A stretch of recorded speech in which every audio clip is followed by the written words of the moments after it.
சொற்பொழிவு 7.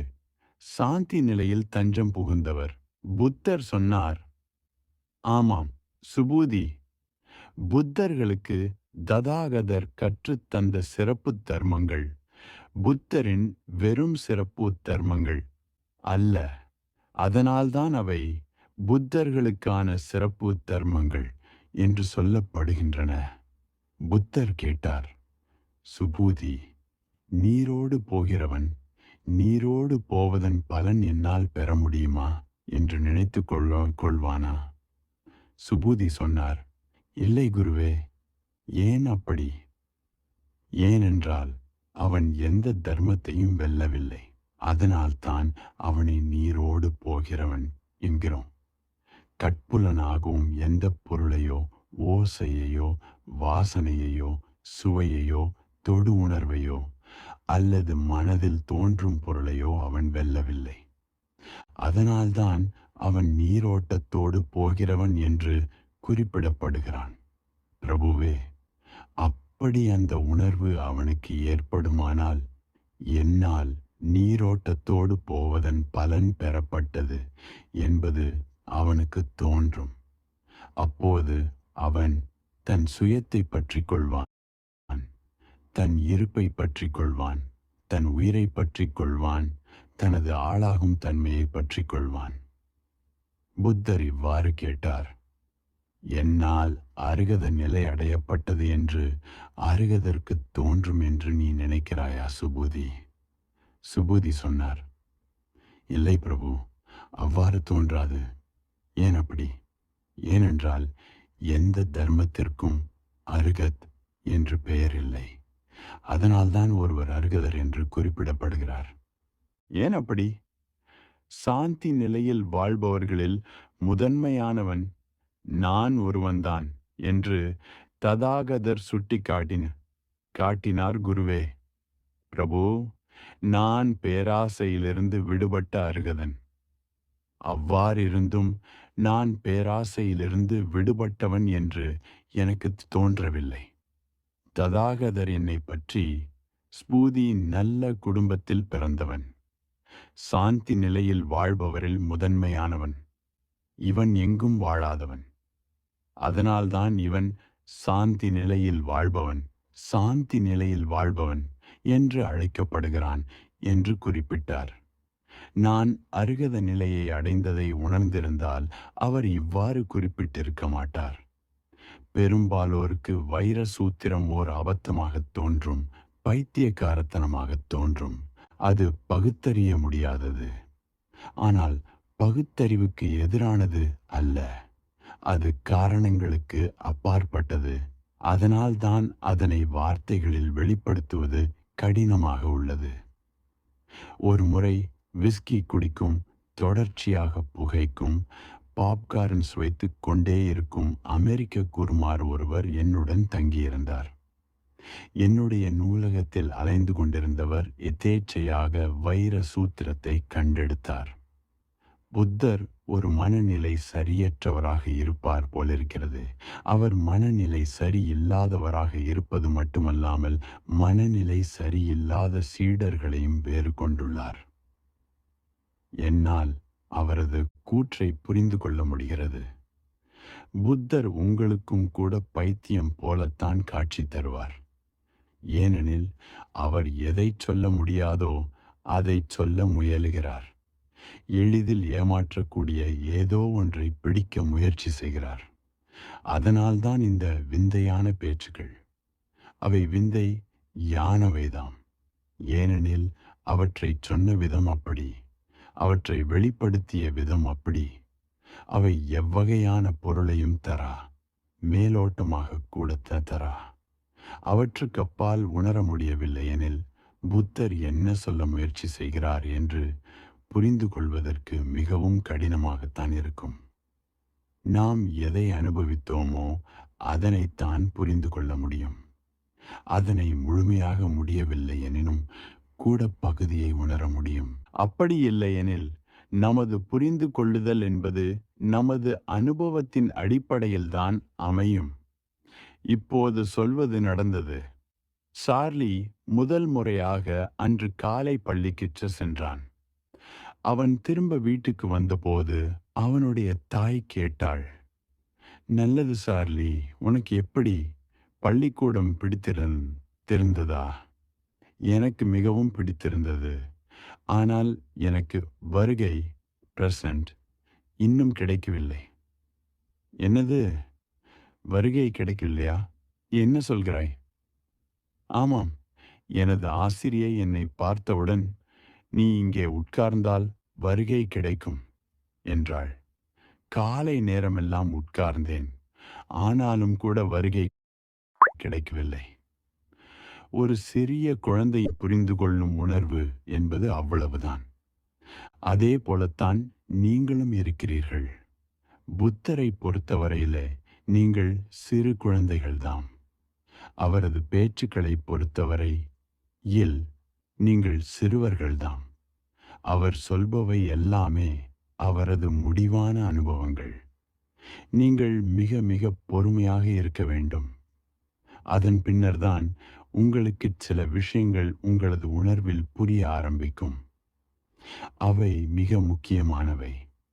அவற்றில் ஒரே ஒரு வார்த்தையை புரிந்து கொண்டாலும் கூட அது உங்களில் பெரிய மாற்றத்தை உண்டாக்கும்.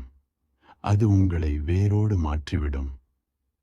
ஒரு தந்தை தமது மகனை முதன்முறையாக ஒரு மேற்கத்திய இசை நிகழ்ச்சிக்கு அழைத்துச் சென்றிருந்தார்.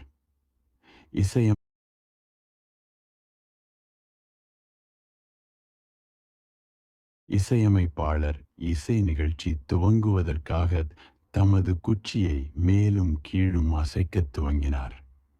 உடனே உச்சக்குரலில் பெண் பாடகி பாட ஆரம்பித்தார்.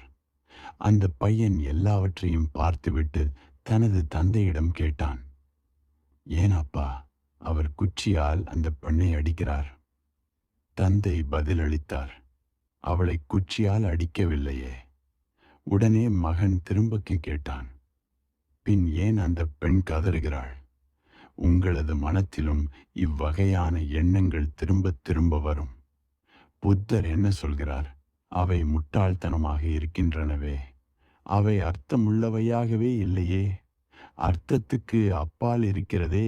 நீங்கள் உங்களை முற்றிலுமாக சேகரித்து கொண்டால்தான் உங்களை விட மேலே போக முடியும். உங்களது கைகளை எல்லைக்கு அப்பால் நீட்டி வைத்து கொள்ள வேண்டும்.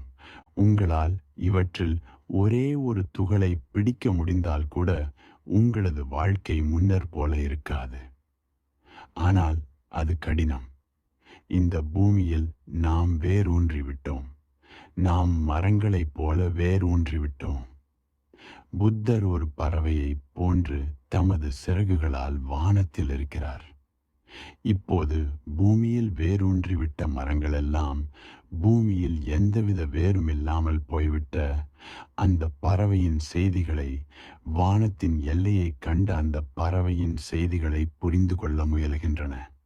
அவர் வித்தியாசமான புரிந்து கொள்ளுதலும் வித்தியாசமான பார்வையும் கொண்டவர். தொலைவோ வெகு தூரம். மிகச்சிலர் மட்டுமே புத்தர் சொல்ல வந்ததன் ஒளிக்கீற்றை அறிந்து கொள்ள முடியும்.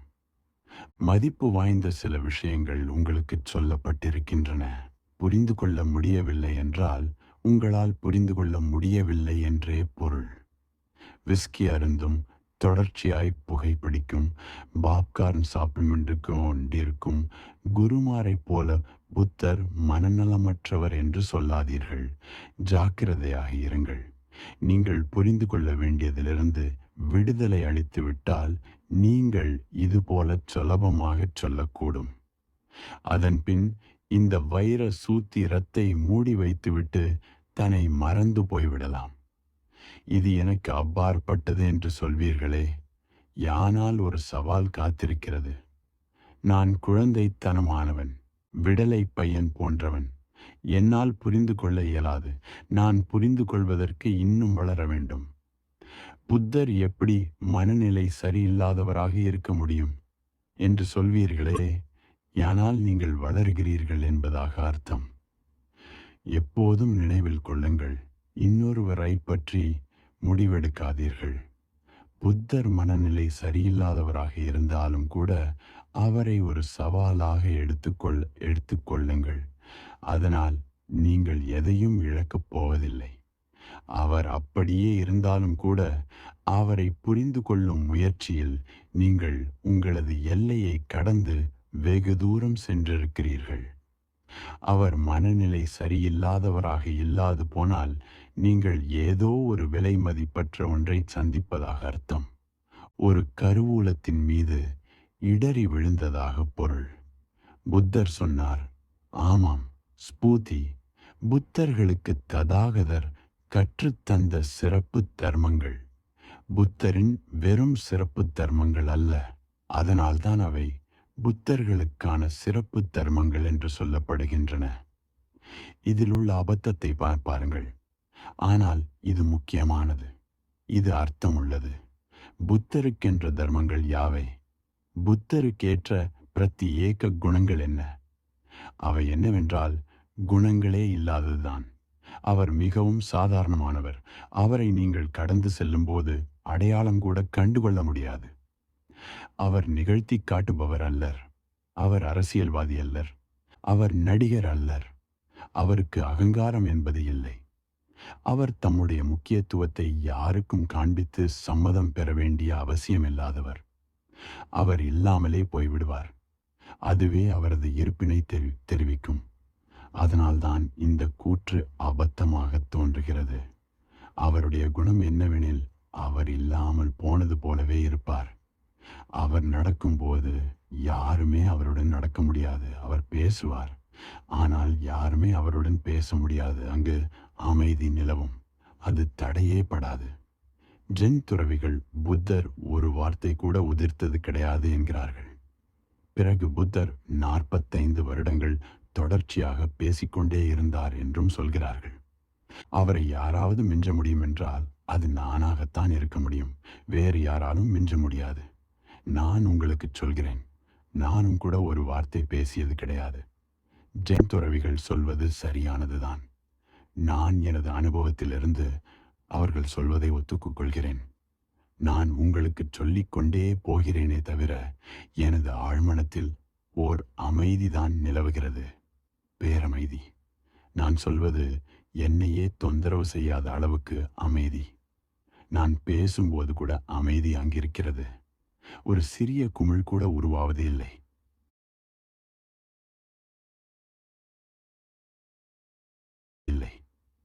நான் இங்கே இருக்கிறேன். ஒரு வகையில் முழுவதுமாக பிரசன்னமாகி இருக்கிறேன். மற்றொரு வகையில் முழுவதுமாக இல்லாமல் இருக்கிறேன். ஏனெனில் என்னுள்ளிருந்து நான் என்பது எழுவதே கிடையாது. நான் அந்த வார்த்தையை பயன்படுத்துவதில்லை என்று பொருளல்ல. அந்த வார்த்தையை பயன்படுத்தித்தான் ஆக வேண்டும். அது பயன்படுத்த வேண்டியதுதான். ஆனால் அது எனக்கு எந்த உண்மையையும் உணர்த்துவதில்லை. அது வெறும் பயன்பாடுதான். ஒரு வசதி, மொழியை பயன்படுத்தும் விதம், அது உண்மைக்கு தொடர்பில்லாதது. நான் என்று சொல்லும்போது நான் சாதாரணமாக என்னை குறிக்கும் வார்த்தையாகத்தான் அதனை உபயோகிக்கின்றேன். ஆனால் நீங்கள் என்னை பார்த்தீர்கள் என்றால் அங்கு நான் இருக்கவே மாட்டேன். நான் கண்டுபிடிக்கவே இல்லை. நான் பார்த்து கொண்டே இருக்கிறேன். நான் மேலும் பார்க்கும்போது இந்த நான் ஆவியாகி போய்விடுகிறது.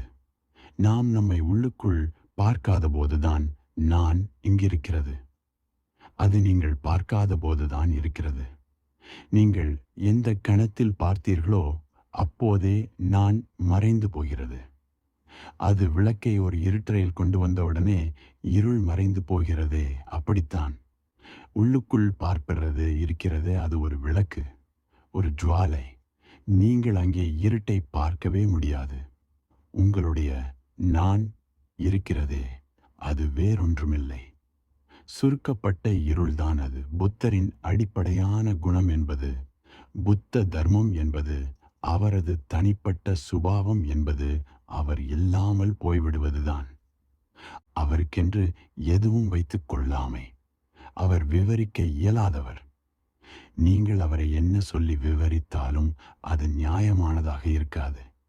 அது அவரை குறிப்பிடப்பட முடியாமல் போய்விடும். அவரை எல்லைக்குள் கொண்டு வந்துவிடும். அவர் எல்லைக்குட்படாதவர். அவர் தூய்மையான வெளி. அவர் யார் என்று சொல்ல முடியாதவர். புத்தர் மிகவும் சாதாரணமானவர். அவரை கடந்து செல்லும்போது கூட உங்களால் அவரை கண்டுபிடிக்க முடியாது. நீங்கள் ஒரு அரசரை அடையாளம் காண முடியும். அரசரை எந்த மொழியின் வழியையும் அடையாளம் காண முடியும் என்பது உங்களுக்கு தெரியும். அதேபோல அரசருக்கும் உங்களிடம் எந்த மொழியில் பேச வேண்டும் என்று தெரியும். அவர் உங்களை தயார் செய்கிறார். ஒத்திகையும் பார்ப்பார். தான் சிறப்பானவர் என்பதை உங்களுக்கு புரிய வைக்க பிரத்யேக முறைகள் எடுத்துக்கொள்வார். புத்தருக்கு இது மாதிரியெல்லாம் எதுவும் கிடையாது. அவர் யாருக்கும் எதையும் புரிய வைக்கும் முயற்சிகளில் ஈடுபடுவது கிடையாது. அவர் உங்களால் அடையாளம் காணப்பட வேண்டும் என்று கூட நினைப்பதில்லை. அவர் அடையாளம் காணப்பட வேண்டிய அவசியமே இல்லாதவர். அவர் வீடு திரும்பிவிட்டார். அவருக்கு உங்களது கவனம் தேவையில்லை. நினைவு கொள்ளுங்கள், அடையாளம் என்பது மனோதத்துவ அடிப்படையிலானது. அதை புரிந்து கொள்ள வேண்டும்.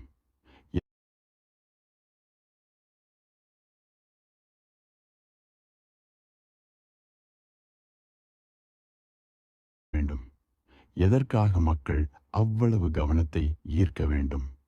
முதலாவதாக, எதற்காக எல்லோரும் அவர்களுடைய கவனத்தை நம் பக்கம் திரும்ப வைக்க வேண்டும்? ஏன் மனிதர்கள் அனைவரும் சிறப்பானவர்களாக இருக்க வேண்டும்? உங்களுக்குள் ஏதோ ஒன்றை இழந்திருக்க வேண்டும். உங்களுக்கே நீங்கள் யார் என்று தெரியாது. உங்களை மற்றவர்கள் அடையாளம் கண்ட வழியாகத்தான் உங்களுக்கே உங்களை தெரியும். உங்களுக்கு நேரடியான அணுகுமுறை உங்களை பற்றியே கிடையாது. நீங்கள் மற்றவர்களின் வழியாகத்தான் உங்களுக்குள் செல்கிறீர்கள். யாராவது உங்களை நல்லவர் என்று சொன்னாலே உடனே நீங்கள் நல்லவர் என்று நினைக்கிறீர்கள். யாராவது உங்களை நல்லவர் இல்லை என்று சொன்னால் உடனே மனமுடைந்து போகிறீர்கள். அதனால் நீங்கள் நல்லவரல்லாதவராகி விடுகிறீர்கள். நீங்கள் யார் என்று உங்களுக்கே தெரிவதில்லை. உங்களை யாராவது அழகானவர் என்று சொல்லிவிட்டால் உடனே சந்தோஷப்படுகிறீர்கள். யாராவது அசிங்கமானவர் என்று கூறிவிட்டால் உடனே துக்கப்படுகிறீர்கள். உங்களுக்கே நீங்கள் யார் என்று தெரியவில்லை. நீங்கள் மற்றவர்களின் அபிப்பிராயத்தில் தான் வாழ்கிறீர்கள். நீங்கள் அபிப்பிராயங்களை சேகரித்துக் கொண்டே போகிறீர்கள். நேரடியாக உடனடியாக உங்களை பற்றி எந்தவித அங்கீகாரமும் இல்லை. அதனால்தான் நீங்கள் கடன் வாங்கிய ஒரு மனிதராக இருக்கிறீர்கள். அதனால்தான் கவனம் தேவைப்படுகிறது. மக்கள் உங்களை கவனித்தால் உடனே நீங்கள் நேசிக்கப்பட்டதாக உணர்கிறீர்கள். ஏனெனில் அன்பு காட்டும் போது ஒருவரை ஒருவர் கவனிக்கிறோம். 2 பேர் காதலில் ஆழ்ந்திருந்தால் இந்த உலகம் முழுவதையுமே மறந்து விடுகிறார்கள். ஒருவரில் ஒருவர் முழுவதுமாக ஈடுபட்டு விடுகிறார்கள். ஒருவரின் கண்களை மற்றவர் பார்க்கிறார். அந்த ஒரு கணத்துக்கு மற்ற எல்லாமே மறைந்து போகின்றன, இல்லாமலே போகின்றன. அந்த தூய்மையான கணத்தில் அவர்களே இல்லாது போகிறார்கள். அவர்கள் உயரமான வானவெளியில் எங்கோ ஒரு வெளியில் வாழ்கிறார்கள் அல்லது சொர்க்கத்தில் வாழ்கிறார்கள். அவர்கள் ஒட்டுமொத்தமான கவனத்தை ஒருவருக்கொருவர் செலுத்திக் கொள்கிறார்கள். அன்பு என்பதே கவனம் செலுத்துவதுதான். எல்லோருமே அன்பை இழந்து விட்டார்கள். மிகவும் அபூர்வமான மக்களே அன்பை அடைந்திருக்கிறார்கள். ஏனெனில் அன்பு புனிதமானது. லட்சக்கணக்கானவர்கள் அன்பே இல்லாமல் வாழ்கிறார்கள். ஏனெனில் லட்சக்கணக்கானவர்கள் புனிதமில்லாமலே வாழ்கிறார்கள். அன்பு இழக்கப்பட்டு விட்டது. அந்த இடைவெளிக்கு எப்படி மாற்று கண்டுபிடிப்பது? சுலபமான மாற்று மக்களின் கவனத்தை ஈர்ப்பது. அது உங்களை ஏமாற்றிக் கொள்வதே ஆகும். அவர்கள் உங்களிடம் அன்பு செலுத்துகிறார்கள் என்பதாக உங்களை ஏமாற்றிக் கொள்வதாகும். அரசியல் தலைவர்களுக்கு நிகழ்வது இதுதான். அவர் ஓர் நாட்டுக்கு பிரதம மந்திரியாகவோ அல்லது ஜனாதிபதியாகவோ ஆகிறார். அவருக்கு ஒரு நாடு முழுவதுமே மரியாதை செலுத்த வேண்டும். அவர் மிகவும் நன்றாக உணர்கிறார். அவர் பிரதிநிதித்துவத்தின் அடிப்படையில் அன்பு செலுத்தப்படுகிறார். யாருமே அவரிடம் அன்பு செலுத்துவதில்லை. அவர் அந்த பதவியை விட்டு வெளியேறிவிட்டால் யாருமே அவரை யார் என்று கூட கேட்கப் போவதில்லை. ரிச்சர்டு நிக்சனை யார் கவனிக்கப் போறார்கள்? அவர் இப்பொழுது உயிரோடு இருக்கிறாரா அல்லது இறந்து விட்டாரா என்று யாருக்கு கவலை? அவர் இறக்கும்போதுதான் அவரை பற்றி உங்களுக்கு தெரியும். அப்போது செய்தித்தாள்களும் அவரை பற்றி ஏதாவது சொல்லியாக வேண்டும். அப்பொழுது உங்களுக்கு திடீரென்று தெரியும், ஓ, அவர் இதுவரை உயிரோடு இருந்தாரா? பதவியில் இல்லாத ஓர் அரசியல்வாதியைப் பற்றி யார் கவலைப்படப் போகிறார்கள்? ஆனால் அவர் பதவியில் இருக்கும்போது அனைவரும் அவரை கவனிக்கிறார்கள். ஆனால் அரசியல்வாதி தன்னைத்தான் எல்லாரும் கவனிப்பதாக நினைத்துக் கொள்கிறான். அரசியல்வாதி என்பவன் அன்பு செலுத்துவதற்காக தேடிக் கொண்டிருக்கிறான். ஆனால் அன்பு செலுத்த முடியாமல் இருக்கிறான். அதே போல அன்பு செலுத்தப்பட முடியாதவனாகவும் இருக்கிறான். அவனுடைய தேடுதல் அன்புக்காக அது மிக மிக நுணுக்கமான மாற்றத்தையும் திருப்பத்தையும் கொண்டது. இப்போது அது கவனத்தை தேடும் முயற்சியாக ஆகிப் போகிறது. அவன் தன்னுடைய படம் செய்தித்தாளில் தினமும் வெளியாக வேண்டும் என்று நினைக்கிறான். ஒரே ஒரு நாள் அவனுடைய படம் வெளியாகவில்லை எனில் உடனே தான் புறக்கணிக்கப்பட்டதாக நினைக்கிறான். அவன் தன்னுடைய அன்புக்கான தேடுதல் வேட்கையை தணித்துக் கொள்கிறான். ஆனால் அது எப்போதுமே தணிக்கப்படப் போவதில்லை. அன்பு அது எப்போது நிகழ்ந்தாலும் அது தன்னுடன் கவன ஈர்ப்பையும் ஒரு நிழலை போல கொண்டு வரும். ஆனால் கவனம் என்பது அன்பை கொண்டு வராது. கவனம் என்பது 1000 வழிகளில் வரலாம். நீங்கள் ஒரு தவறு செய்துவிட்டால் கூட எல்லோரும் உங்கள் மீது கவனம் செலுத்துவார்கள். ஓர் அரசியல்வாதியின் தேவையும் ஓர் அயோக்கியனுடைய தேவையும் ஒன்றானவைதான். ஒரு குற்றவாளிக்கு தேவைப்படுவதும் அதேதான், கவனம். அவன் கொலை செய்த பின்பு அவனுடைய படம் செய்தித்தாள்களில் வருகிறது. அவனுடைய பெயர் வானொலியில் வாசிக்கப்படுகிறது. தொலைக்காட்சியில் தெரிகிறான். அவன் இப்போது நன்றாக உணர்கிறான். இப்போது அவன் யார் என்று எல்லோருக்கும் தெரியும். இப்போது எல்லோரும் அவனையே நினைத்து கொண்டிருக்கிறார்கள். அவனுடைய பெயர் உலகெங்கும் தெரியும். புகழ்பெற்றவர்களும் குற்றவாளிகளாக அடையாளம் காணப்படுபவர்களும் ஒன்றையே தான் விரும்புகிறார்கள். புத்தர் பரிபூரணமான அன்பின் வடிவம். அவர் வாழ்க்கையை நேசித்தார். வாழ்க்கை அவரை நேசித்தது. முழுமையான பரவசமாகும்படியான ஆர்காசம் உறவு இருக்குமானால் அதுவே சமாதியாகும். அவருக்கு பூரணமான அன்பு இருக்கிறது.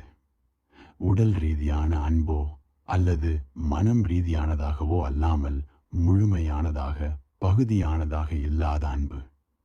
அவர் ஒரு பரவசமான நிலையை அடைந்தார். இப்பொழுது யாரிடமிருந்தும் எந்தவித கவனத்தையும் கேட்பதற்கு தேவையில்லாதவராக இருக்கிறார். அவர் உங்களை கடந்து செல்லும் போது கூட நீங்கள் அவரை பார்க்க இயலாதவராக இருக்கிறீர்கள். காரணம், நீங்கள் அரசியல்வாதிகளை, குற்றவாளிகளை, அதே போன்ற மக்களை மட்டுமே கவனிக்கக்கூடியவர்களாக இருக்கிறீர்கள். நீங்கள் ஒரு பைத்தியக்காரனை கூட கவனிக்கிறீர்கள். காரணம், அவன் பலவித சேட்டைகள் செய்கிறான். ஆனால் நீங்கள் புத்தரை கவனிப்பதில்லை. புத்தர் மிகவும் அமைதியாக எந்தவித மூச்சுவிடும் சப்தமும் கூட இன்றி கடந்து போவார். அதுவே அவரது தலையாய குணம். அவர் இல்லாதது போலவே இருப்பார். இல்லாதது போலவே இருக்கிறார் என்றால் அதுதான் அவரது முக்கிய சுபாவம் என்றால் அவருக்கு குணங்களே இல்லை என்று பொருள். அதைத்தான் புத்தர் சொல்லும்போது, ஆமாம், சுபூதி. புத்தர்களுக்கு ததாகதர் கற்றுத்தந்த சிறப்பு தர்மங்கள் புத்தரின் வெறும் சிறப்பு தர்மங்கள் அல்ல. அதனால்தான் அவை புத்தர்களுக்கான சிறப்பு தர்மங்கள் என்று சொல்லப்படுகின்றன. புத்தரின் அசாதாரணத்தன்மை என்பதே அவரது சாதாரணத்தன்மைதான். அவரது சாதாரணத்தன்மை என்பதே அசாதாரணத்தன்மை. சாதாரணமாக இருப்பது என்பதே இந்த உலகத்தில் அசாதாரணமானதுதான். அன்று ஒரு நாள் இரவு பிரான்சிஸ் என்னும் கிறிஸ்தவ துறவியை பற்றிய அழகான கதை ஒன்றை கேட்க நேர்ந்தது. அவரும் ஒரு புத்தர். அசிசியின் பிரான்சிஸ் துறவி தமது மரணப்படுக்கையில் இருந்தார். அவர் தமது சுற்றமெல்லாம் கேட்கும்படியாக உரத்த குரல் எடுத்து பாடிக்கொண்டிருந்தார். தந்தையே, அருகில் உள்ள ஜன்னல்களின் பக்கமெல்லாம் ஏராளமானோர் நிற்கிறார்கள். நிறைய பேர் வந்திருக்கிறார்கள். பிரான்சிஸின் கடைசி காலம் வந்துவிட்டதாக அன்பு செலுத்தும் அனைவரும் வீட்டை சுற்றி நின்றிருக்கிறார்கள். சகோதரர் எலியாஸ் சொன்னார், நீங்கள் பாடுவதை அவர்கள் கேட்க விடாமல் செய்வதற்கு நான் என்ன செய்தாலும் முடியாது போல் இருக்கிறது. இந்த கடைசி காலத்தில் நீங்கள் பாடுவது ஒரு தர்ம சங்கடமான நிலையாக இருக்கிறது. தந்தையே, தாங்கள் வகித்த பதவிக்கும் கூட இவ்வகையான செய்கை தகுதிக்கும் கீழானதாக்கிவிடும் போலிருக்கிறது. ஒருவேளை தாங்கள் மிதமின்றி போகவே தங்களை துறவி என்ற வகையில் காண வந்துள்ளவர்களை எல்லாம் கூட காணத் தவறவிட்டிருக்கலாம். அவர்களின் முன்னிலையில் தாங்கள் இன்னமும் கிறிஸ்துவ மத முறைப்படி இறந்தீர்கள் என்றால் நன்றாக இருக்கும். என் சகோதரனே, தயவு செய்து என்னை மன்னித்துவிடு. ஆனால் எனது இருதயத்தில் மகிழ்ச்சியுடன் இருப்பதால் நான் பாடாமல் இருப்பது என்பது முடியாத காரியம். நான் பாடியே ஆக வேண்டும். அவர் முடிவில் பாடிக்கொண்டே இறந்தார். கிறிஸ்துவ மத சரித்திரம் முழுவதையும் பார்த்தாலும் கூட அவர் ஒருவர்தான் பாடிக்கொண்டே இறந்தார். நிறைய ஜென் மதத்தவர்கள் பாடிக்கொண்டே இறந்திருக்கிறார்கள். ஆனால் அவர்கள் கிறிஸ்துவ மதத்தைச் சேர்ந்தவர்கள் அல்ல. அவர் ஒருவர்தான் கிறிஸ்துவ துறவிகளுள் ஜென் குருவாக வாழ்ந்தார். அவர் கிறிஸ்துவ சம்பிரதாயத்தை பற்றி ஒரு துளி கூட கவலைப்படவில்லை. இப்போது என்ன நடந்தது? சகோதரர் எலியாஸ் பிரான்சிஸ் துறவி கிறிஸ்துவ மதத்தைச் சேர்ந்தவர் என்று நிரூபிக்க நினைத்தார். மக்கள் அவர் துறவி அல்ல என்று நினைத்து விடுவார்களோ என்று பயந்தார். அவர்கள் பிரான்சிஸ் ஒரு மனநிலை சரியற்றவர் என்று நினைத்து விடுவார்களோ என்று நினைத்தார். துறவி என்பவர் பெயருக்காகவேனும் மிக துக்ககரமாக இருக்க வேண்டும்.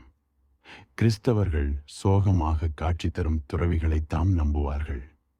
அவர்கள் இயேசு கிறிஸ்து சிரித்தார் என்று நம்ப தயாராக இல்லை. அது கிறிஸ்தவர்களின் தகுதிக்கு கீழானதாக அவர்கள் நினைக்கின்றனர். சிரிப்பு மனிதத்துவமானது, சாதாரணமானது. அவர்களுக்கு தெரிந்ததெல்லாம் ஒன்றுதான்: கிறிஸ்துவை மனிதத்துவத்துக்கு மேலானவராக வைப்பது. அதன்பின் அவரிடமிருந்து மனிதத்துவமானது எல்லாவற்றையும் எடுத்து விடுவது. அதன்பின் அவர் இறந்தவராகி விடுகின்றார், இரத்தமில்லாதவராகி விடுகிறார். சகோதரர் எலியாஸ் வருத்தமுற்றார். இதுவே கடைசி தருணம்.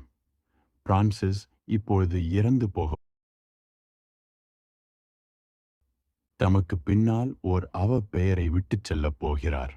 மக்கள் அவர் துறவியே அல்ல, அவர் ஒரு மனநோயாளி என்றே கருதப் போகிறார்கள்.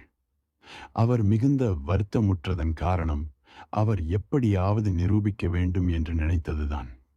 உண்மையில் அவர் பிரான்சிஸை பற்றி கூட கவலைப்படவில்லை.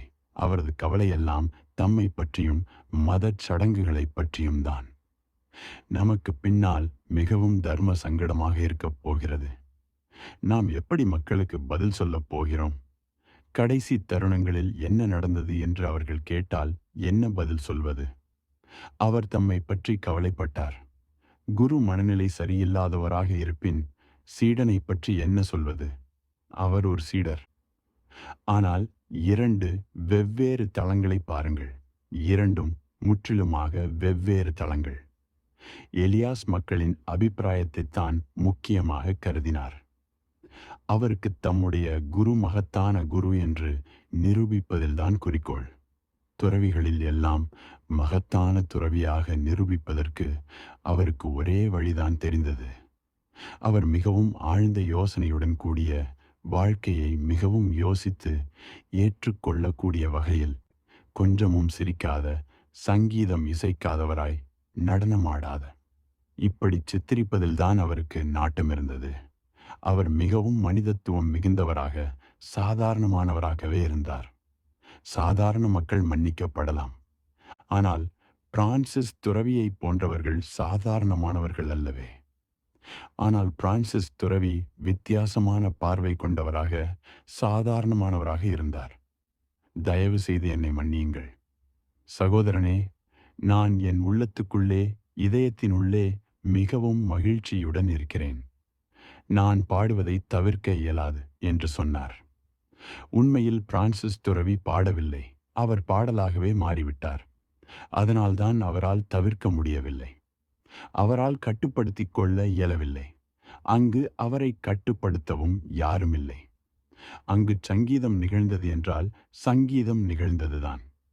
அது ஒரு கட்டுப்பாட்டுக்குள் இல்லை. அது முடியவும் முடியாது. ஏனெனில் கட்டுப்படுத்த வேண்டியவர் மறைந்துவிட்டார். தான் என்பதும் அகங்காரமும் அங்கு ஒரு மனிதனைப் போல் இல்லாது போய்விட்டது. ஒரு முழுமையான அமைதி உள்ளே நிலவுகிறது. அந்த அமைதியிலிருந்துதான் சங்கீதம் பிறந்தது. பிரான்சிஸ் என்ன செய்ய முடியும்? அதனால்தான் நான் என்ன செய்ய முடியும், நான் பாடித்தான் ஆக வேண்டும் என்கிறார். அவர் பாடிக்கொண்டே இறந்தார். இதைவிடச் சிறப்பாக மரணம் ஏற்படுவதென்பது முடியாத காரியம். உங்களால் பாடிக்கொண்டே இறக்க முடியும் என்றால் நீங்கள் பாடிக்கொண்டே வாழ்ந்திருக்கிறீர்கள் என்று பொருள். உங்களது வாழ்க்கை சந்தோஷமானது. உங்களது இறப்பு சங்கீதத்தின் ஆரோகணமாக விளங்கியது என்றும் உன்னதமான நிலையை அடைந்துவிட்டது என்றும் பொருள். பிரான்சிஸ் துறவியும் ஒரு புத்தர்தான். புத்தருடைய குணாதிசயமே சாதாரணமாக இருப்பதுதான். அவருக்கு தமக்கென்று தம்மை பற்றிய ஓர் எண்ணமும் தான் எப்படி இருக்க வேண்டும் என்பதற்கான ஓர் எண்ணமும் இல்லவே இல்லை. அவர் அப்போதைக்கப்போது வாழ்பவர். எது நடந்தாலும் நடந்ததுதான். அவர் அந்தந்த கணத்தில் வாழ்பவர். அவரே அதற்கான நிரூபணம். நீங்கள் அதை அவரது குணாதிசயம் என்று கூறலாம். ஆனால் அது எந்த வகையிலானது? அது எளிமையாகச் சொன்னால் குணமில்லாமல் இருப்பதுதான். அவர் தமக்கென்று சட்டை போட்டுக் கொள்வது போல தம்மை சுற்றி ஒரு குணத்தை கொள்ளாதவர். தமக்கென்று ஒரு கேடயமில்லாதவர். அவர் தமது கடந்த காலத்திலிருந்து வாழாதவர். அவர் கிறிஸ்தவர்களுக்கான கண்ணியம் என்ன என்று தெரியாதவர். அவர் ஒரு குழந்தையைப் போல அந்த கணத்திலே வாழ்பவர். புத்தர் சொன்னார், ஆமாம், ஸ்பூதி புத்தர்களுக்கு ததாகதர் கற்றுத்தந்த சிறப்பு தர்மங்கள் புத்தரின் வெறும் சிறப்பு தர்மங்கள் அல்ல. அதனால்தான் அவை புத்தர்களுக்கான சிறப்பு தர்மங்கள் என்று சொல்லப்படுகின்றன. சாதாரணமானது என்பதுதான் அவரது அசாதாரண தன்மையே. யாருமற்றவராக இருப்பதே அவர் யாரோவாக இருப்பது. இல்லாமல் இருப்பதே இருப்பதென்பது, மரணமே வாழ்வதென்பது. புத்தர் கேட்டார், சுபூதி, நீரோடு போகிறவன் நீரோடு போவதன் பலன் என்னால் பெற முடியுமா என்று நினைத்து கொள்வானா? சுபூதி சொன்னார், இல்லை குருவே. ஏன் அப்படி? ஏனென்றால் அவன் எந்த தர்மத்தையும் வெல்லவில்லை. அதனால் தான் அவனை நீரோடு போகிறவன் என்கின்றோம். கட்புலனாகவும் எந்த பொருளையோ ஓசையையோ வாசனையையோ கவலையையோ தொடு உணர்வையோ அல்லது மனத்தில் தோன்றும் பொருளையோ அவன் வெல்லவில்லை. அதனால்தான் அவன் நீரோட்டத்தோடு போகிறவன் என்று குறிப்பிடப்படுகிறான். பிரபுவே, அப்படி அந்த உணர்வு அவனுக்கு ஏற்படுமானால் என்னால் நீரோட்டத்தோடு போவதன் பலன் பெறப்பட்டது என்பது அவனுக்கு தோன்றும். அப்பொழுது அவன் தன் சுயத்தை பற்றி கொள்வான், தன் இருப்பை பற்றி கொள்வான், தன் உயிரை பற்றி கொள்வான், தனது ஆளாகும் தன்மையை பற்றி கொள்வான். தேடுபவரின் நிலையை புத்தர் 4 நிலைகளாக பிரித்துள்ளார்.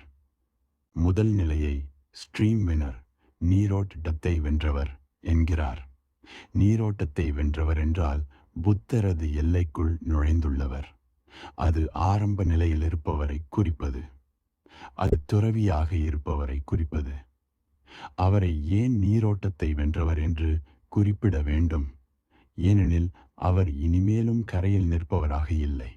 இனிமேலும் அவர் அசையாது நிற்பவர் என்று சொல்ல முடியாது. அவர் வாழ்க்கையின் நீரோட்டத்தோடு நகர ஆரம்பித்து விட்டார். அவர் இனிமேலும் வாழ்க்கையுடன் போராட்டம் நடத்துபவராக இல்லை. நதியோடு போர் செய்யும் அகந்தையும் நீரோட்டத்தை எதிர்த்துச் செல்ல தேவையான அகந்தையும் இனிமேலும் அங்கு இல்லை. இப்போது மறுபடியும் உங்களுக்கு அபத்தமாகப்படும். நீரோட்டம் வெல்லப்பட்டு விட்டது. அதனால்தான் அவர் நீரோட்டத்தை வென்றவர் என்றழைக்கப்படுகிறார். அவர் முரண்களை எல்லாம் கைவிட்டு விட்டார். அவர் சரணாகதி அடைந்து விட்டார். அதனாலேயே அவர் வெற்றிகரமானவராக இருக்கிறார். அதனால்தான் அவர் நீரோட்டத்தை வென்றவர் என்றழைக்கப்படுகிறார். விந்தையான வார்த்தைகள். முதலில் அவர் நீரோட்டத்தை வெல்வதற்கு முயன்றார். இதைத்தான் உலகில் எல்லோரும் முதலில் செய்கின்றனர். தன்னுடைய எண்ணத்துக்கேற்றாற் போல, திட்டத்துக்கேற்றாற் போல ஒரு வாழ்க்கையை அமைத்துக் கொள்ள முயலுகின்றனர். தன்னுடைய விருப்பத்துக்கேற்றாற்போல் ஒரு வாழ்க்கை முறையை, தனது கனவுகளுக்கேற்றாற்போல ஒரு வாழ்க்கையை அமைத்துக் கொள்ள முயல்கின்றனர். எல்லோருமே நீரோட்டத்தை எதிர்த்தே செல்ல விரும்புகின்றனர். வாழ்க்கையோடு அனைவருமே போர் புரிகின்றனர். இயற்கையோடு போர் புரிகின்றனர். கடவுளோடு போர் புரிகின்றனர். சாதாரண மனிதனின் வாழ்க்கை என்பதே முரண்பாடான வாழ்க்கையாக போய்விட்டது. ஆனால் நீங்கள் யாருடன் போர் புரிகிறீர்கள்? நீங்கள் உங்களது மூலத்திடமேதான் போர் புரிகிறீர்கள். நீங்கள் யாரிடம் போர் புரிகிறீர்கள்? உங்களிடமேதான் புரிகிறீர்கள். இந்த போர் என்பது ஆழமாக, இன்னும் ஆழமாக சலிப்புக்கே வழிவகுக்கப் போகின்றது. ஏனெனில் நீங்கள் வெற்றியடையப் போவதில்லை. வெற்றியடைவதற்கு அது வழியல்ல. நீங்கள் தோற்கடிக்கப்படப் போகிறீர்கள். நீங்கள் சிறிய பகுதி. வாழ்க்கை என்பது பரந்தது, அபரிமிதமானது. நீங்கள் அதனை எதிர்த்து வெல்ல முடியாது. அதனுடனேயே சென்றுதான் வெல்ல முடியும். அதனை எதிர்த்து வெல்ல முடியாது. அதனுள் வழியாகத்தான் வெல்ல முடியும். அது உங்களை ஆதரித்தால்தான் நீங்கள் வெல்ல முடியும். அது உங்களை ஆதரிக்கவில்லை எனில் நீங்கள் தொடர்ந்து நம்பிக்கொண்டே இருக்கலாம். ஆனால் நீங்கள் தோற்று விடுவீர்கள். நேரம் ஒன்றுதான். கேள்விக்குறி வெகு சீக்கிரமாகவோ அல்லது தாமதமாகவோ நீங்கள் சலிப்படைந்து போய், சோர்வடைந்து போய், போர் முடிவடைந்து போய் கடைசியில் கைவிட்டு விடுவீர்கள். ஆனால் நீங்கள் கடைசியில் தோல்வியில் விழுந்து விடுவீர்கள். அந்த தோல்வியில் மகிழ்ச்சி இருக்காது. தோல்வியில் எப்படி மகிழ்ச்சி இருக்க முடியும்? புரிந்து கொள்பவர்களுக்கு தெரியும். தோல்வியுற்றவர்கள் அதே சமயம் சரணடைந்து விட்டவர் கல் போலவும் தோற்றமளிப்பார்கள். சரணடைந்தவர்கள் தோல்வியுற்றவர்கள் போலவும் தோற்றமளிப்பார்கள். ஆனால் மேல் தோற்றத்திற்குத்தான் அப்படி தெரியும். ஆனால் அடித்தளத்தில் இரு வேறுபட்ட உலகங்களே யாகும். தோல்வியுற்றவன் கோபத்துடன், கடுங்கோபத்துடன், சலிப்புடன் ஒரு நரகத்தில் இருக்கிறான். சரணாகதி அடைந்தவனுக்கு துயரமில்லை. அவன் மேன்மைப்படுத்தப்படுகிறான்.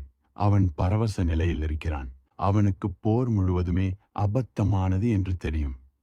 எல்லா போர்களுமே தோல்வியில்தான் முடிய வேண்டும் என்று விதிக்கப்பட்டிருக்கிறது என்று தெரியும். தோல்வியில் விழப்போகிறது என்று தெரியும். அது எப்படி எனில் எனது வலக்கை இடக்கையுடன் சண்டை போடுவது போலாகும். அது எனது விரல்கள் எனது உடலுடன் போர் புரிவது போன்றதாகும். அவை எப்படி வெற்றி பெற இயலும்? அது முன்னமேயே வீழ்வதென்று தீர்மானிக்கப்பட்டுவிட்டது. புரிந்து கொள்ளும் மனிதன் சரணடைந்து விடுகிறான். கடவுள் இருக்கிறார். அவர் விருப்பப்படியே நடக்கும். அவரது சாம்ராஜ்யமே வரும் என்றே அவன் சொல்கிறான். நான் ஒன்றுமே இல்லை. என்னுள் புகுந்து செல். நான் ஒரு உள் ஓட்டை யான மூங்கில், ஒரு துளையுள்ள புல்லாங்குழல். நீ விருப்பப்பட்டால் என் வழியே கீதம் இசை. உனது விருப்பம் அது இல்லையெனில் மௌனம் என்னுள் புகுந்து வரட்டும் என்று அவன் சொல்கிறான். அவன் வெறும் பாதையாக மாறிவிடுகிறான். அவன் நீரோட்டத்துடனேயே நகர ஆரம்பிக்கிறான். வாழ்வெனும் நீரோட்டம் என்னை ஆக்கிரமித்துக் கொள்ளட்டும். நான் போர் புரிய மாட்டேன். நான் நீந்தக்கூட முயல மாட்டேன். நான் மிதப்பேன். நான் காற்றுடனேயே அதன் போக்கிலேயே செல்வேன் என்று சொல்கிறான். வாழ்க்கையை அந்த அளவுக்கு புரிந்து கொண்டவன் நீரோட்டத்தை வென்றவன் ஆகிறான். ஆனால் அது ஒரு விந்தையான வார்த்தை. சரணாகதி என்பது வெற்றி என்றே அழைக்கப்படும். ஏனெனில் சண்டை என்பது தோல்விக்கே இட்டுச் செல்லும். சரணடைதல் என்பது வெற்றிக்கு இட்டுச் செல்லும். வாழ்க்கை என்பது முரண்பட்டது போல இருந்தாலும் உண்மையானது. புத்தரால் என்ன செய்ய முடியும்?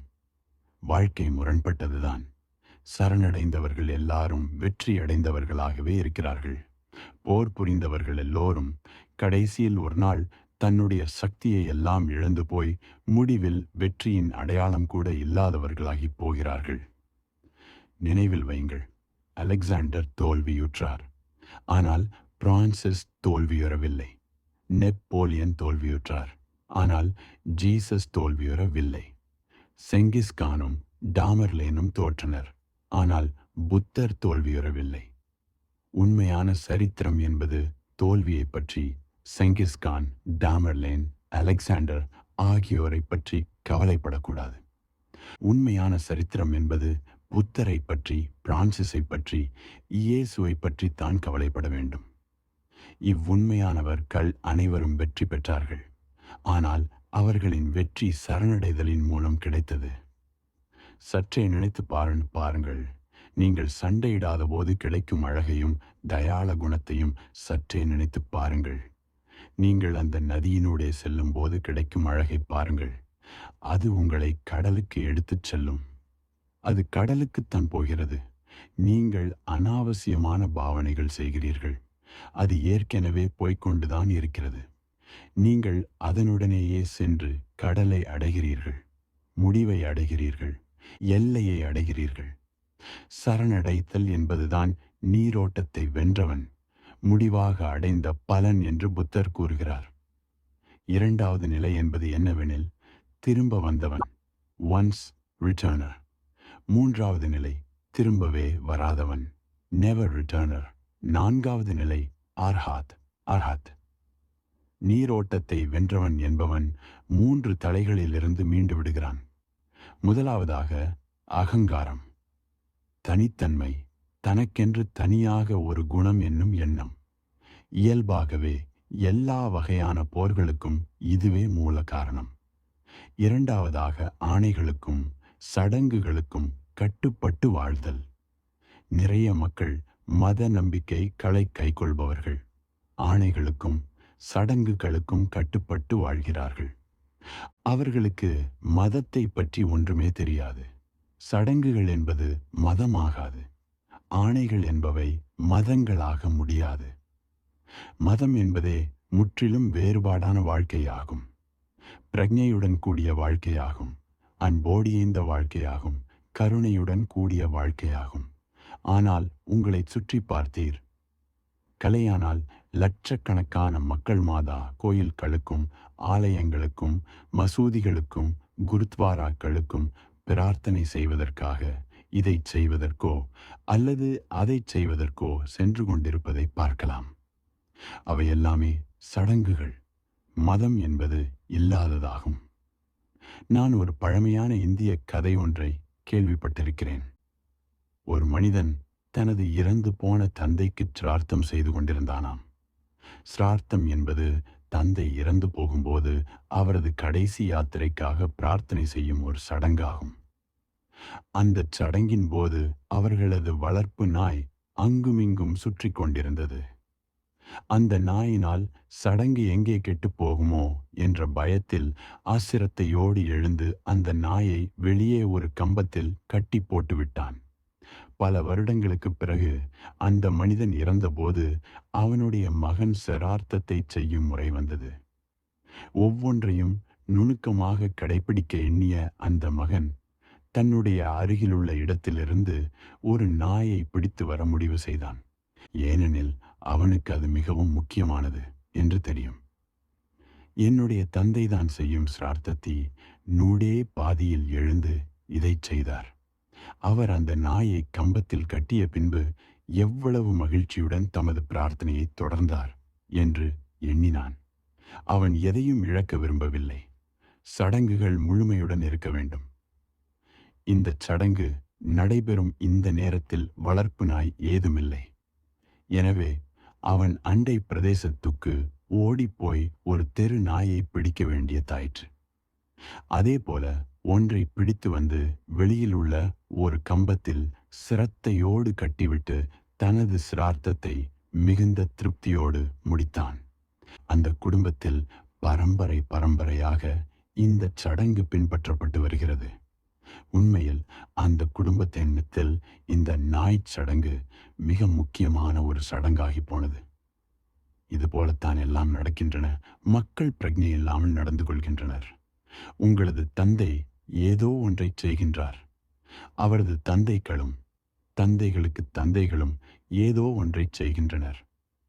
அது எல்லாமே புனிதம் என்ற ஒளி வட்டமாகி போயின. நீங்கள் அவற்றை அப்படியே கடைபிடிக்கின்றீர்கள். நீங்கள் அவற்றின் அர்த்தங்களை கூட பார்ப்பது கிடையாது.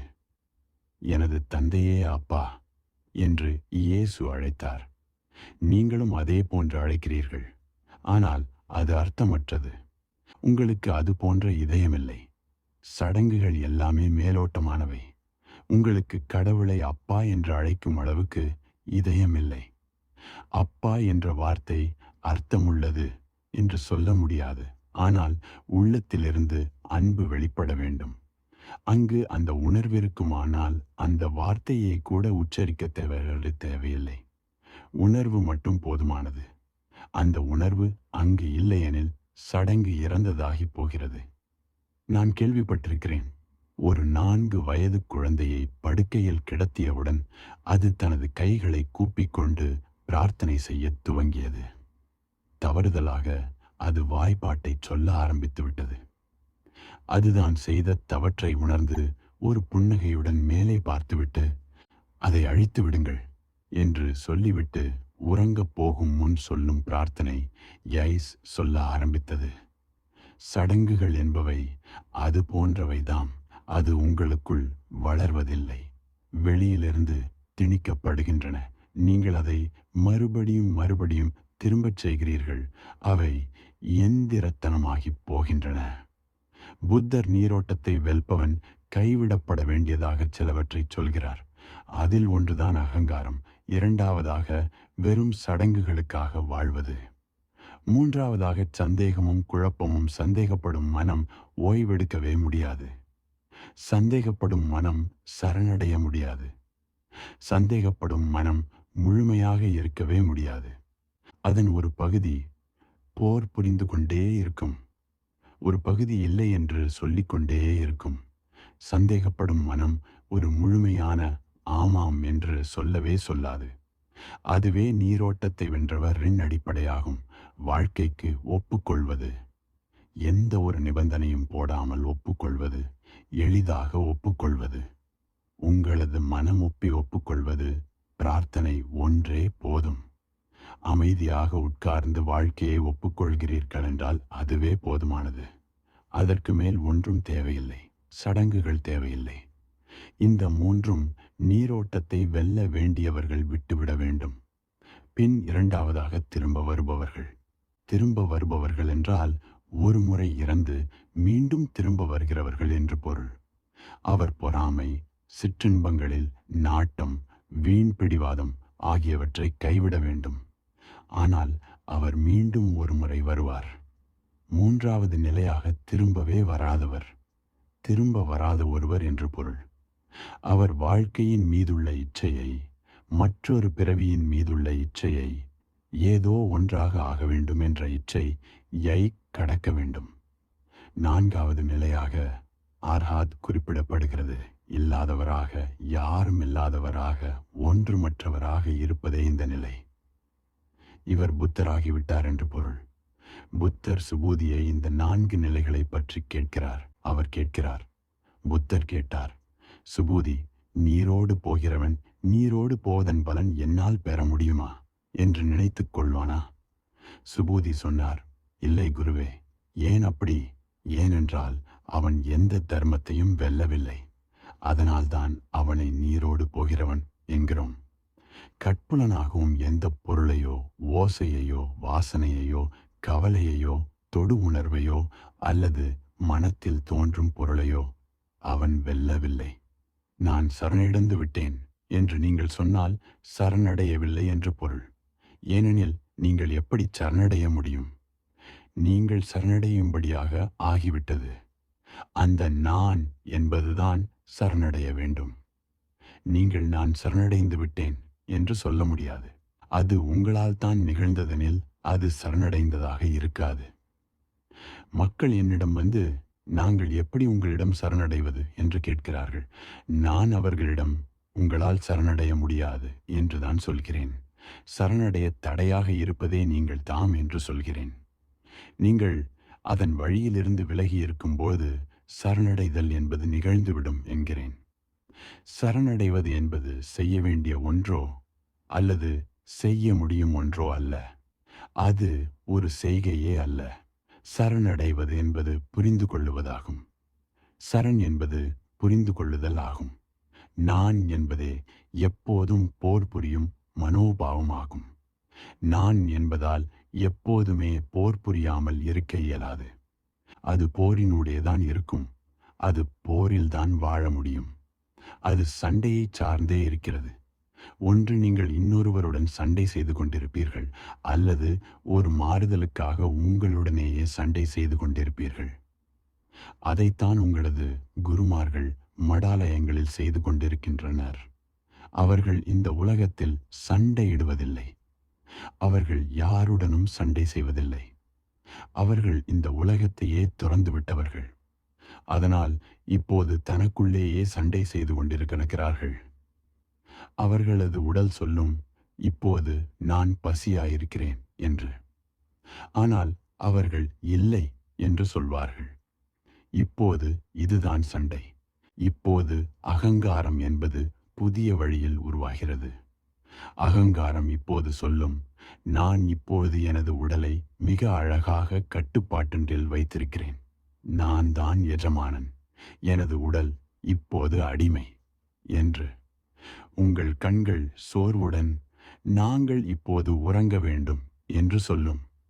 இல்லை, நான் இந்த இரவு முழுவதும் விழித்திருக்க முடிவு செய்து விட்டேன்.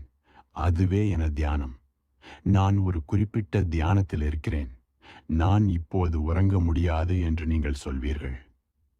நீங்கள் நல்லவிதமாகவும் உணர்வீர்கள். இப்போது நீங்கள் சண்டையிடுகிறீர்கள். உங்களது உடல் இப்போது கொஞ்சம் வசதியை வேண்டுகிறது. ஆனால் நீங்கள் பாறையின் மீது உறங்குகிறீர்கள். உங்களது உடல் சிறிது நிழலை விரும்புகிறது. ஆனால் நீங்கள் தகிக்கும் சூரியன் கீழ் நிற்கிறீர்கள். உங்களது உடலுக்கு உடை வேண்டியுள்ளது. ஆனால் நீங்கள் குளிரில் நிர்வாணமாக நிற்கிறீர்கள். இவை சண்டையிடுவதற்கான பல வழிகள். இப்போது உலகத்துடன் நீங்கள் சண்டையிடத் தேவையில்லை. ஆனால் நீங்களே இரண்டாக பிரிந்து சண்டையிடத் துவங்கிவிட்டீர்கள். அகங்காரம் என்பது ஊராய்வின் மூலமே வாழ்கிறது. எந்த வகையிலாவது ஊராய்வு வேண்டும். கணவன் மனைவியிடம் சண்டையிடுகிறான். மனைவி கணவனிடம் சண்டையிடுகிறாள்.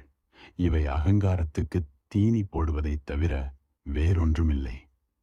நீங்கள் அதிகமாக சண்டையிடுவீர்களே, ஆனால் அகங்காரம் இன்னும் பலமாக ஆகிறது என்று பொருள். அகங்காரத்துக்கு அதிகமாக பலம் எப்போது கிடைக்கிறது எனில் உங்களுடனேயே சண்டையிடும் போதுதான். ஏனெனில் அதுவே சண்டையிடுவதிலேயே கடினமாக சண்டையிடும் முறை. யாரையாவது கொல்வது என்பது ஒரு விஷயம் எனில், உங்களையே சிறுகச் சிறுக கொல்வது, தொடர்ச்சியாக கொல்வது, பல வருடங்களாக கொல்வது என்பது கடினமான ஒன்றாகும். அது மெதுவாக தற்கொலை செய்து கொள்வதாகும். அங்கு அகங்காரம் மிக நல்லபடியாக உணர்கிறது. அதனாலேயே குருமார்கள் அனைவருக்கும் அதிகமான அளவில் அகங்காரம் இருக்கிறது. அது போன்ற அகங்காரத்தை சாதாரணமாக சந்தையில் தெரியும் மக்களிடம் காண முடியாது. உங்களுக்கு உண்மையிலேயே பெரிய அளவில் அகங்காரம் வேண்டுமெனில், உங்களுக்கு உண்மையிலேயே அது எப்படி இருக்கும் என்று பார்க்க வேண்டும்.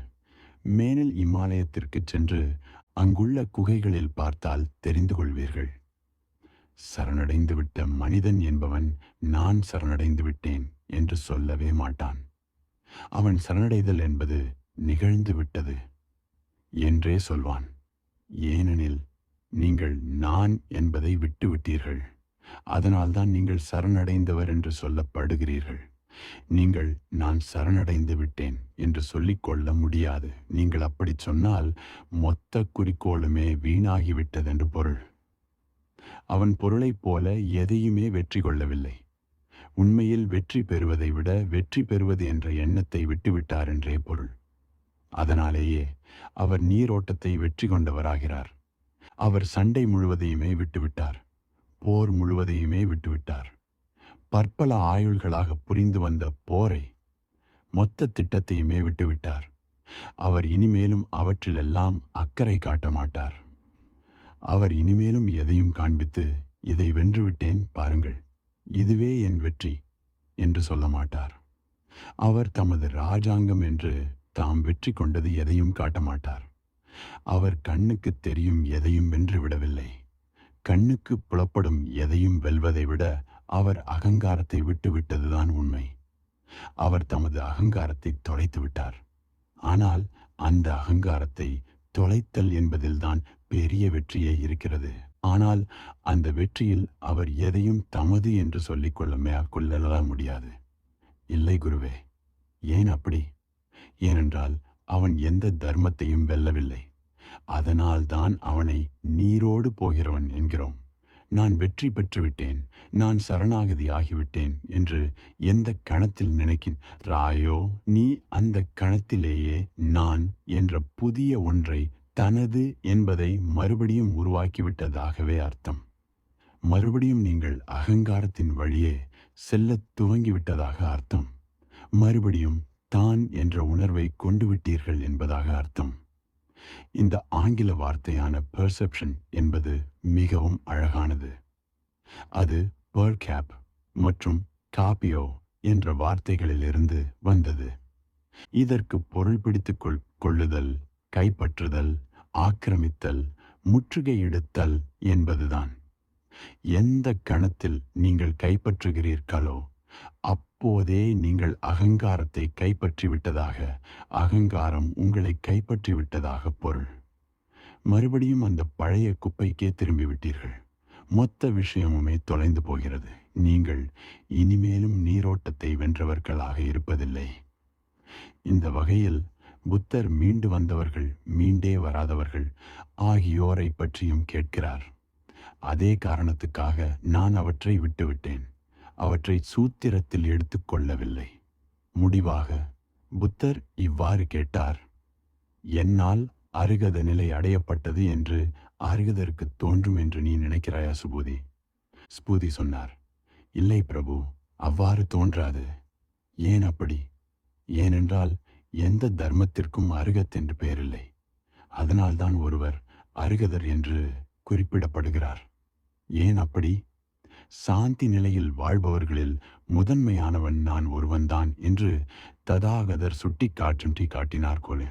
குருவே, பிரபு, நான் பேராசையிலிருந்து விடுபட்ட அருகதன். அவ்வாறிருந்தும் நான் பேராசையிலிருந்து விடுபட்டவன் என்று எனக்கு தோன்றவில்லை. ததாகதர் என்னை பற்றி, சுபூதி, நல்ல குடும்பத்தில் பிறந்தவன், சாந்தி நிலையில் வாழ்பவரில் முதன்மையானவன், இவன் எங்கும் வாழாதவன், அதனால்தான் இவன் சாந்தி நிலையில் வாழ்பவன் என்று அழைக்கப்படுகிறான் என்று குறிப்பிட்டார். நான் அருகத நிலையை அடைந்ததை உணர்ந்திருந்தால் அவர் இவ்வாறு குறிப்பிட்டிருக்க மாட்டார். எளிமை, உங்களுக்கு இந்த விஷயம் புரிய வேண்டும். அது என்னவென்றால், நீங்கள் உண்மை எனும் உலகத்துக்குள் நுழைய ஆரம்பித்தால் நீங்கள் பெருமைப்பட்டுக் கொள்பவராக இருக்க மாட்டீர்கள். உங்களது பெருமை என்பதும் பெருமையற்றதாகிவிடும். ஒரு முறை ஒரு மனிதன் புத்தரிடம் வந்து, நீங்கள் அடைந்து விட்டீர்களா என்று கேட்டான். புத்தர் பதிலுக்கு, நான் அப்படி சொல்ல முடியாது, ஏனெனில் நான் அடைந்து விட்டேன் என்று சொன்னார். அதன் அழகை பாருங்கள். அவர் நான் அப்படி சொல்ல முடியாது, ஏனெனில் நான் அடைந்து விட்டேன், நான் அப்படி சொன்னால் நான் அடையவில்லை என்பது உறுதியாகிவிடும் என்று சொல்கிறார். ஆனாலும் இதில் உள்ள சிரமத்தை பாருங்கள். புத்தர் ஒருவேளை நான் அடையவில்லை என்று சொல்வாரே ஆகில் அவர் பொய் சொன்னதாகிவிடும். அவர் நான் அடைந்து விட்டேன் என்று சொன்னால் அப்போதும் அது சத்தியமில்லாத ஒன்றாகி போகும். ஏனெனில் அதில் நான் என்னும் ஒன்று அந்த அடைதலில் இல்லை. அந்த அடைதல் என்பதே நான் என்றொன்று போகும்போதுதான் நிகழ்கிறது. அதிலுள்ள சிரமத்தை பாருங்கள். இப்போது மொழி என்பதே மலடாகி போய்விடுகிறது. புத்தர் கேட்கிறார், என்னால் அருகத நிலை அடையப்பட்டது என்று அருகதற்கு தோன்றும் என்று நீ நினைக்கிறாயா சுபூதி? இப்போது அர்ஹாட்சிப் என்ற நிலை அல்ல. அது ஒரு பொருளை அடைவது போன்றது அல்ல. அதை கை கொள்வது என்பது முடியாது. அதை நீங்களே வைத்துக் கொள்ளவும் முடியாது. அதை பதுக்கி வைக்க முடியாது. அது விடுதலை என்பதாகும். அது ஒரு பொருளை வைத்துக் கொள்வது போலாகாது. அது ஒரு விடுதலை ஆகும். நீங்கள் உங்களது சங்கிலியை விடுவித்துக் கொண்டே செல்ல வேண்டும். ஒரு நாள் எல்லா சங்கிலிகளுமே மறைந்து போகும். கடைசியாக நான் என்னும் சங்கிலியும் மறைந்து போகும். அதன் பின் அங்கு யாரும் இல்லை. அந்த பிரக்ஞை யயே அர்ஹாத் என்று சொல்கிறோம். புத்தர், அது அர்ஹாத்துக்கு நிகழ்ந்ததா? நான் அர்ஹாத் நிலையை அடைந்து விட்டேனா என்று கேட்கிறார். இல்லை பிரபு, அவ்வாறு தோன்றாது. ஏன் அப்படி? ஏனென்றால் எந்த தர்மத்திற்கும் அருகத் என்று பெயரில்லை. அதனால்தான் ஒருவர் அருகதர் என்று குறிப்பிடப்படுகிறார். ஏன் அப்படி? சாந்தி நிலையில் வாழ்பவர்களில் முதன்மை யானவன் நான் ஒருவன்தான் என்று ததாகதர் சுட்டிக்காட்டினார். இப்போது சுபூதி தம்மையே ஓர் உதாரணமாக எடுத்துக் கொள்கிறார். அவர், நீங்கள் நான் அடைந்து விட்டதாகச் சொல்கிறீர்கள், நீங்கள் நான் அர்ஹாத் நிலையை அடைந்து விட்டேன் என்று சொல்கிறீர்கள், நீங்கள் நான் அமைதியில் உறைந்து விட்டேன் என்று சொல்கிறீர்கள் என்று சொல்கிறார். அது புத்தர் சிறப்பான வகையில் யாருமே உள்ளே இல்லை, அமைதியில் உறைவதற்கு என்று சொல்வதாக பொருள். அமைதியில் உறைவது என்பதற்கு யாருமே இல்லை என்று பொருள். ஏனெனில் யாராவது இருந்தால் அமைதி என்பது சாத்தியமற்றதாகிவிடும். யாராவது இருந்தால் கொந்தளிப்பு தொடர்ந்து இருந்து கொண்டே இருக்கும். ஒரு இல்லம் என்பது எப்போது அமைதியாக இருக்கும் என்றால் யாருமே இல்லாது போகும்போதுதான் அமைதியாக இருக்கும். யாராவது ஒருவர் இருந்தாலும் கூட அவர் அங்கிருந்தும் இங்கிருந்தும் எதையாவது மாற்றிக் கொண்டே இருப்பார். அவர் ஆழ்ந்த தூக்கத்தில் இருந்த தாளும் கூட குரட்டை விட்டு கொண்டே இருப்பார். ஏதாவது நிகழ்ந்துதான் ஆக வேண்டும். யாருமே இல்லாது போகும்போது அமைதி என்பது வந்து சேரும். புத்தர் பூரணமான அமைதி வரும்போதுதான் அர்ஹாத் ஷிப் என்ற நிலை வரும் என்கிறார். யாரையுமே காண முடியாத போதுதான் அந்த நிலை வரும். இப்போது சுபூதி நீ இல்லாமல் போகிறாய் என்று சொல்வதாக பொருள். இரண்டுமே ஒன்றுதான். சுபூதி, நீங்கள் சுபூதி அமைதியில் உறைந்து போவதாகச் சொல்கிறீர்கள். சுபூதி இப்போது அர்ஹாத்தாக ஆகி போனதாக நீங்கள் சொல்கிறீர்கள். நீங்கள் உண்மையாக இருக்க வேண்டும். பகவானே, நீங்கள் கூறுவது எப்படி பொய்யாக இருக்க முடியும்? ஆனால் என்னால் இதை கூற முடியாது. இது நான் என்ற எனக்கு நடக்கவில்லை. பேராசையிலிருந்து விடுபட்ட அர்ஹதா நானா? எனக்கு அது நடந்தது என்று சொன்னால் அப்போது நீங்கள் கூறுவது தவறாகிவிடும். ஏனெனில் எனக்கு அது நடந்து அதனால் நான் அர்ஹதா ஆகிவிட்டேன் எனும்போது அங்கு ஆணவம் எழுகிறது, அங்கு நான் என்பது இருக்கிறது. அப்பொழுது நான் திரும்பவும் அந்த பழைய பொறியிலேயே அகப்பட்டு கொண்டவன் ஆகிவிடுகிறேன். அதே போல நான் அமைதியில் உறைகிறேன் என்று எனக்கு தோன்றும் பொழுது அந்த அமைதி குலைந்து விடுகிறது. ஏனெனில் இந்த நான் மறுபடியும் வந்து விடுகிறது, உறைபவர் வந்து விடுகிறார் என சொல்கிறார். அதன்பின் நீங்கள் அமைதியில் ஆழ்ந்து போக முடியாது. அதன்பின் ஏதாவது நிகழ்ந்தே ஆக வேண்டும். சில துயரங்கள், சில கனவுகள், சில ஆசைகள், இந்த உலகம் எல்லாமே நிகழ்ந்துதான் ஆக வேண்டும். இந்த அகங்காரம் என்பதே உலகத்துக்கான விதை. இந்த சிறிய விதையில்தான் உலகம் முழுவதும் அடங்கியிருக்கிறது. என்னால் யார் என்று நினைத்து பாருங்கள். உடனடியாக இந்த உலகமே அதன் பின்னால் உள்ளே வரும். சுபூதி சொல்கிறார், பிரபு, நான் பேராசையிலிருந்து விடுபட்ட அருகதன். அவ்வாறிருந்தும் நான் பேராசையிலிருந்து விடுபட்டவன் என்று எனக்கு தோன்றவில்லை. ததாகதர் என்னை பற்றி, சுபூதி நல்ல குடும்பத்தில் பிறந்தவன், சாந்தி நிலையில் வாழ்பவரில் முதன்மையானவன், இவன் எங்கும் வாழாதவன், அதனால்தான் இவன் சாந்தி நிலையில் வாழ்பவன், சாந்தி நிலையில் வாழ்பவன் என்று அழைக்கப்படுகிறான் என்று குறிப்பிட்டார். ஒருவர் மறையும் போது, உறைபவர் இல்லாது போகும்போது அமைதி அடையப்படுகிறது. ஒன்றுமில்லாமல் இருப்பது என்பதே புத்தரின் செய்தி. ஒருவர் என்று யாருமே இல்லை என்ற நிலைக்கு ஒருவர் வரும்போதுதான் இல்லாமல் இருக்கும். அப்படி இல்லாமல் இருக்கும் போதுதான் பின்னர் யாருமே அதை சொல்லிக் கொள்ள முடியாது. அதை பற்றி தம்பட்டம் அடித்துக் கொள்ள முடியாது. புத்தரை புரிந்து கொள்வதற்கு நீங்கள் இல்லாமல் போவதை பற்றி ஒரு சில நேர அனுபவங்களாவது வேண்டும். மொழியளவில் அவர் சொல்வதை புரிந்து கொள்ளலாம். ஆனால் அது உங்களுக்கு எந்த வகையிலும் உதவாது. அது நெடுந்தொலைவுக்கு உதவாது. உங்களுக்கு சில நேர தரிசனங்கள் வேண்டும். அவை சாத்தியமும் கூட. ஒரு சில தருணங்களில் அமைதியாக உட்கார்ந்து எதுவுமே செய்யாமல், உங்களை தொந்தரவு செய்ய ஒரு மந்திரத்தை கூட சொல்லாமல், கடவுளின் பெயர் கூட இல்லாமல், தனியாக ஒரு யோக நிலை கூட இல்லாமல், தியானம் கூட இல்லாமல், வெறுமனே உங்களது அறையில் அமைதியாக அமர்ந்து ஒரு மரத்தின் அருகில் அல்லது ஒரு நதியின் கரையில் புல்வெளியில் படுத்தவாறு நட்சத்திரங்களை அண்ணாந்து பார்த்தபடி அல்லது கண்களை மூடியபடி இருங்கள். வெறுமனே அப்படி இருங்கள். வெறுமனே சக்தி எங்கும் போகாது. ஒரு கண நேர காட்சி உங்களை நோக்கி வரத் துவங்கும். ஒரு கண நேரத்துக்கு நீங்கள் இருப்பதைப் போலவும் இல்லாததைப் போலவும் உணர்வீர்கள்.